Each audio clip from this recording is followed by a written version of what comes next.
Hello, it's Jeremy, and this time I brought reinforcements.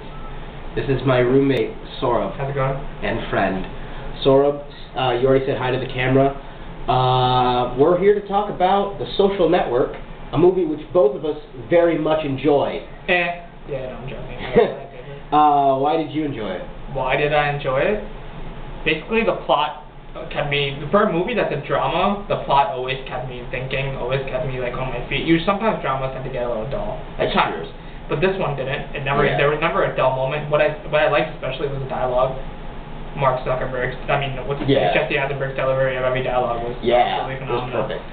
Plus the dialogue itself was just... Robbed of the Best Actor award in like almost every ceremony, I think personally. Yeah, I would have given it to James Franco, but I'm glad I think I would give it to Jesse Eisenberg. James Franco was phenomenal, but Jesse Eisenberg. He did a great job. I do think Andrew Garfield should have been nominated for an Academy Award for Best Supporting Actor. Yeah, even honestly, even Justin Timberlake was good in this movie. Like, yeah. There wasn't really any... there were no real weak parts. No, I didn't think so. I guess... I don't know, overall, I really enjoyed the movie. It didn't have to, like, a lot of movies get preachy at times, like, make you bored, but this one never really did. It just told the story in such a unique way, a fast-paced way. Yeah, it gave you, like, three-dimensional looks at the characters. It wasn't like, Mark Zuckerberg was wronged, or like, Eduardo Saverin is a great man and Mark Zuckerberg is a dick. Like, there was none of that. What kept it on its feet the most was the script. Yeah. Definitely. And the direction, really. There were so many, like, the editing and the music, like, because really, when you think about it, it's a movie about people, like, sitting at their computers and talking about, like, coding, which sounds really boring. Which is why I was so shocked that I liked it, because I was, like, iffy when I first went to see it. Yeah, it's got, like, this really energetic, almost dance-like music. And to be honest with you, I wasn't that huge of a fan when I first saw it. I was like, yeah, that was really good, but then I saw it again, I'm like, damn. Then I wrote the papers about it, and I'm like, I really like this movie. Yeah. So...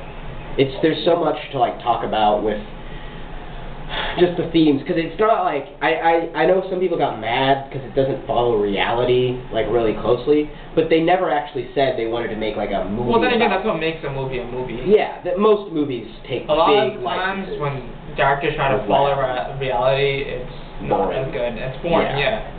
And in this case, like I like how it makes Mark a somewhat unlikable, but also you understand sort of where he's coming from. Like in that opening scene, when he's sitting there basically insulting his girlfriend for like 7 minutes straight. He doesn't realize he's insulting his girlfriend. He's like so wrapped up in his own world that he is like, as far as he's concerned, he's saying facts. He's not trying to, there's no maliciousness in him, and he doesn't even realize how like self-centered he's being. Whereas she's a more normal person. The closest thing to a flaw in that movie is I question how they even got together in the first place. Yeah, that's true. But because I'm like, I cannot envision those, but maybe he was nicer at first, because we do see other sides to his personality. But anyway, he completely bombs out, but doesn't even realize how badly he bombs. She reacts in a pretty normal way and dumps him, but then when she dumps him, is completely taken aback by the fact that she just dumped him. He's like, what the heck? Why are you dumping me? And that's kind of what set. Well, I think the reason why it was the opening scene is to show how meaningless the relationship really was. Exactly, and what kind of a person he is. What kind of person he is. Right off the bat, that's another thing. I love the opening scene. Right off the bat, we get to know what we're going to see through the whole. Yeah, and then the music, like as soon as I love the White Stripes to begin with, but that song was just perfect. Like the attitude and like the sort of sexual tension that is in that song, like worked perfectly with the movie, and like it really does introduce you to his character. You watch that and you can say, okay, I understand this guy. He's really, really smart, but he's also very heavily intellectual and doesn't relate well to other people. He just doesn't understand where other people are coming from, and that's a big problem throughout the movie, is people failing to relate to one another, which is so ironic because it's like this guy who doesn't know how to operate socially is now dictating how all of us interact socially. Yeah, ironic, yeah. And like even with him and Eduardo, like Eduardo seems to genuinely like him, but Eduardo can't get through to him at all. Like Eduardo doesn't understand where Mark's coming from, and Mark seems mostly annoyed by when Eduardo's like, well, what about all this other practical business stuff? And then Mark's like, shut up, I want to just focus on this, change the world. You're distracted. My favorite theme of the movie, like the favorite plot line of the movie, was the relationship between Mark and Eduardo, and how it changes over time, and how different their personalities end up actually. Exactly. And you know what, another thing I loved about it, it was so real. It didn't try anything else. It didn't try to make you think something else. It tried to make you think he was a bad person or a good person. It just showed. Yeah, it really did not try to influence the viewer one way or another in terms of liking or like not liking the characters. You do see a lot more good things in Eduardo than you do with Mark, but then at the same time, Eduardo, what does he do?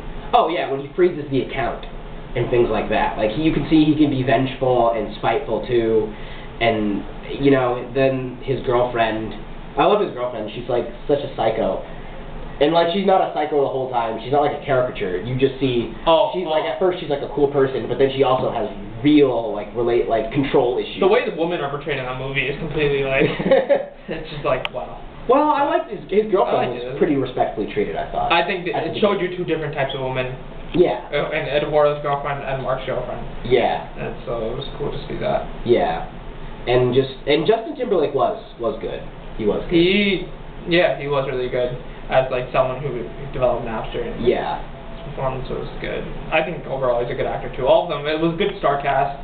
It was good direction. It was good editing. Good everything. Like great script. I think the reason it's one of my favorites is just because I relate so well to Mark in some ways. Because I've had in the past I've had issues relating to people on an emotional level. Like I would oftentimes when I was younger say things to people where I'm thinking like in terms of, well, it's true, but then it also like hurts their feelings. I could be like a jerk without even realizing it. That happened a lot to me when I was younger, and still does every once in a while. But I think that the realness of the characters is really, I think, what does it for me. Plus, just the way the movie does not hate any of its characters or love it. It seems to actually sort of like its characters more than it dislikes or hates them. And it treats its characters respectfully.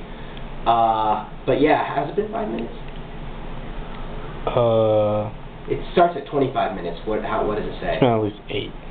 Oh, okay. Well, I think that pretty much wraps it up. Yeah. So thanks for watching, everybody.